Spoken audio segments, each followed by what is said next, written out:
Hi guys, welcome back to The Baseline. Thank you so much for joining me today. Hope you guys are having a great day, great night, and of course, a great life. So imagine this with me. There's fire on the water. A fishing boat splits open under a missile strike. And for a few seconds, the sea itself is glowing. No faces, no names, just black smoke curling over waves that once fed entire towns. And they call it counter-narcotics. But the only thing we can actually confirm is that someone's father didn't come home that night. And you feel that unease, right? That sense that we've seen this movie before, where America points at a new enemy, slaps the word terrorist on him, and starts firing before the script's even finished. Only this time, it's not Iran or Iraq or Libya. It's the Caribbean. And the people dying, they're in boats made of wood. Now, in 2025, the United States began launching precision strikes on what it called narco-terrorist vessels off the Venezuela coast, claiming they were drug traffickers tied to an alleged cartel network. But the DEA's own data didn't back that up.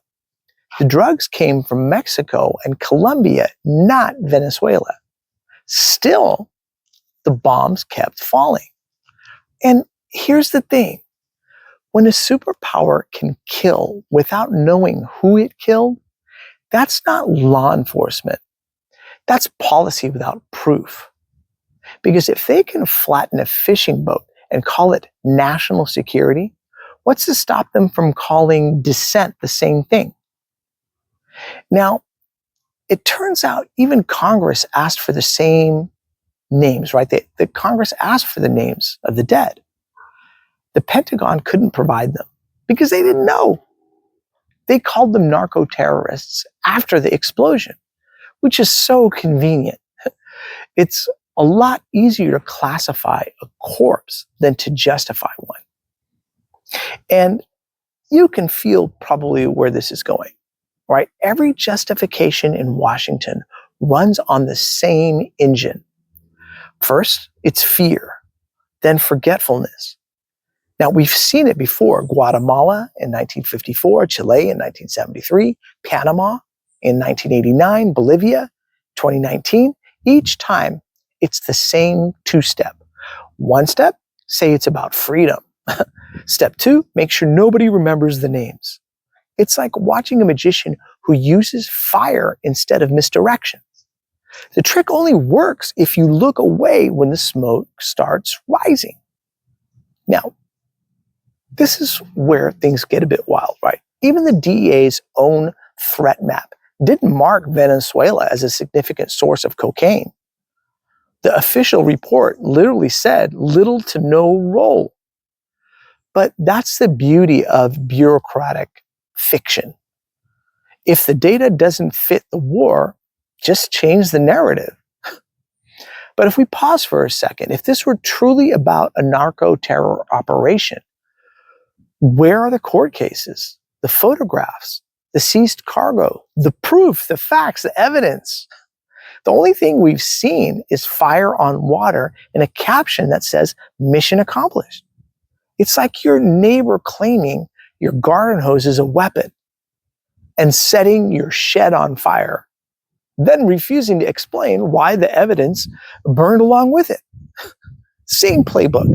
It's the same playbook as Iraq's weapons of mass destruction, just with more surf and sunlight. And then came the carrier group, the USS Gerald Ford. A floating city of warplanes parked itself off Venezuela's coast to stop drug boats. Imagine sending an F-35 to chase a canoe. It's absurdity theater with billion-dollar props. You don't bring a sledgehammer to swat a fly, unless, of course, the fly is sitting on top of a giant oil field. And that is the plot twist, isn't it? This isn't a war on drugs. It's a war on sovereignty. Every time a smaller nation refuses to kneel, Washington rebrands its economy as a threat and its fishermen as terrorists. Now, reports suggest Carcass called it pre-invasion shaping, the softening of targets before the main act. And Moscow noticed. So Russia quietly shipped air defense systems to Venezuela, warning that any strike on Venezuela territory could risk Russian casualties. Now, suddenly, America's drug war wasn't just regional. It was nuclear adjacent. So think of a spy thriller, right? Where the villain finally realizes someone else has hacked his script. And the gun he's waving might get him shot first. Now, the war planners didn't pause, though. They never do, because hesitation looks like doubt. And in the empire's logic, doubt equals some form of weakness. So the narrative stayed on autopilot. Narco-terrorism, maritime interdiction, national security. 3 phrases, no evidence. A language designed to sound like justice while functioning as camouflage. It's like listening to a tech CEO explain data collection. Every euphemism hides an extraction. Now, meanwhile, on the coast, families buried empty coffins. Local reporters named the dead.